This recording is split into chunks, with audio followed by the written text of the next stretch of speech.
Human Rights Writers Association of Nigeria, HURIWA, has kicked against the appointment of Ahmed Halilu, older brother to the First Lady Aisha Buhari, as Managing Director of Nigeria's Security Printing and Minting Company. What? HURIWA said that the President Muhammadu Buhari, may have breached the oath of office of the President of Nigeria if the report is true.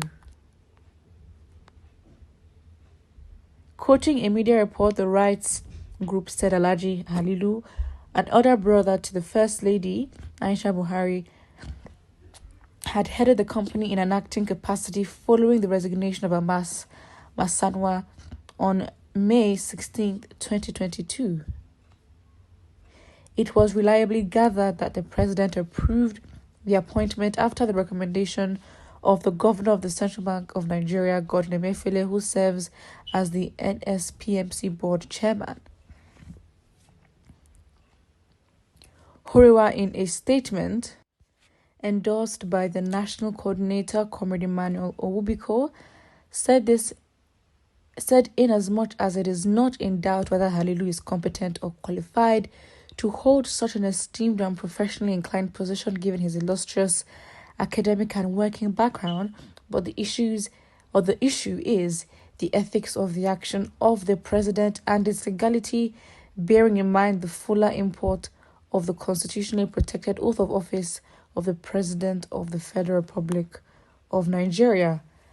The group wonders why or whether Buhari's decision was impeded by his private affiliation to the person of Halilu, who is reportedly related to him by marriage as a biological brother of his only known wife and the First Lady of the Federal Republic of Nigeria.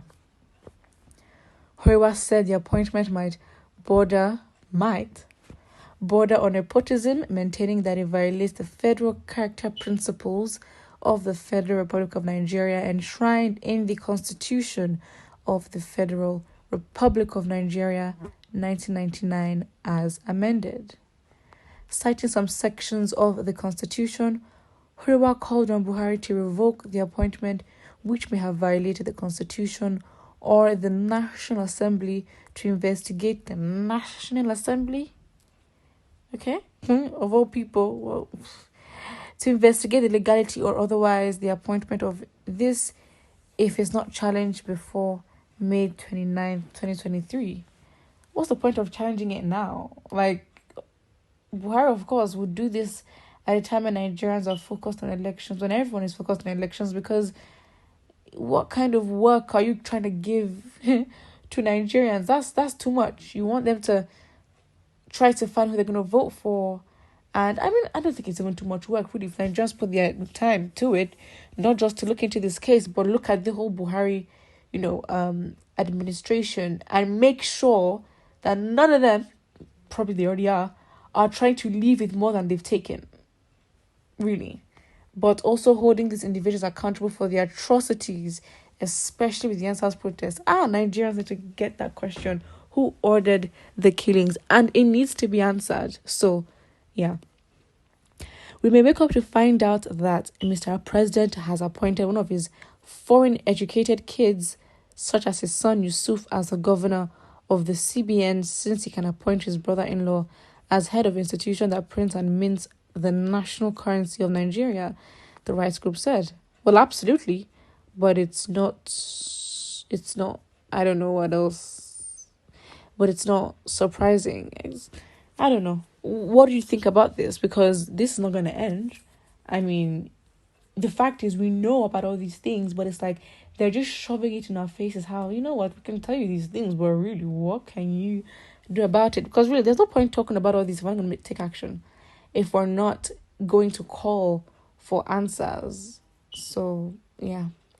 It will never be well with Buhari for the rest of his useless life. Well, we can make it so.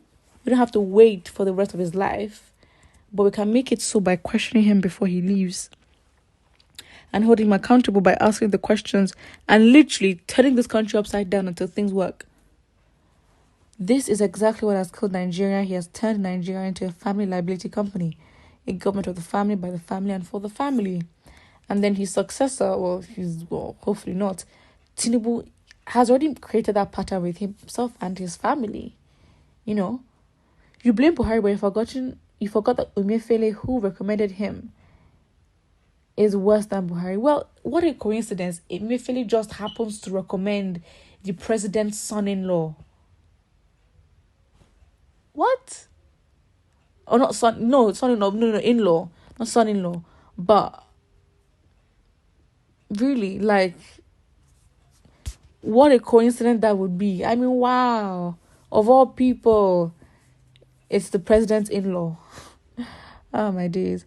If Tinubu, a past governor of Lagos, can own Lagos, why can't Buhari, the president of Nigeria, own Nigeria? Wow. APC has reduced Nigeria to 0. They have. Vote for them. They're perfect. Born to rule mentality destroyed Nigeria. Oh, really? During Goodluck Jonathan's regime, Igbos cornered every other important appointment in his government. They relegated other regions and hijacked the name Goodluck Jonathan for their selfish reasons. Listen, it's not about ethnicity. You can give, I'm sorry, if you're going to give power to Igbos and they're corrupt, the same thing is still happening. That's not the point. But we also understand that power has been enough for too long, and it's literally not, well, you can say not fair, but you can't say unconstitutional, because even though we know the votes are not legit, they were voted into office technically. So it's unfair, it's wicked, but can you say it's unconstitutional? I mean, some lawyers can come out and prove it, but really, they were voted for and put in those positions of power. But now we have to go through the process of proving, the validity of their votes, and that is weird. That would be a whole other issue, a whole process that this Supreme Court can frustrate and frustrate those that are willing to, go into this. It's funny because you just get to a point you realize that, of course the country is intentional, or the government is intentional to allow Nigeria remain where it is, because any uprising or anything that would be to challenge what the power is and what it's doing wrong, it's either they cut it out or frustrate the efforts. So, of course, they know what they're doing, because if they have the energy to put in efforts not to be questioned and held accountable, then what are we saying? But the thing is, you can't just say we've then lost our country to these elites just because. There is no way.